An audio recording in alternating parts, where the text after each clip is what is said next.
buhay empleyado tayo.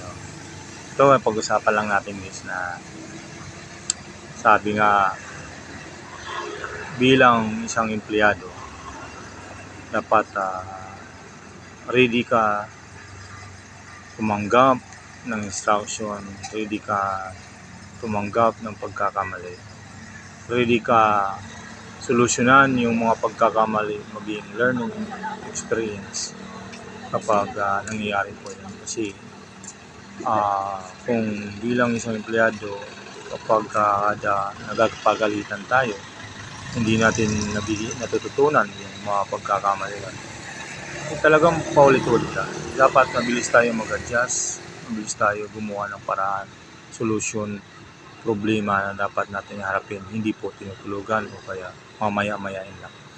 Kasi guys, ang isang problema kapag tayo ay isang empleyado, na hindi mo pwede sabihin mamaya na dahil hindi importante. Lahat kasi ng bagay ay importante.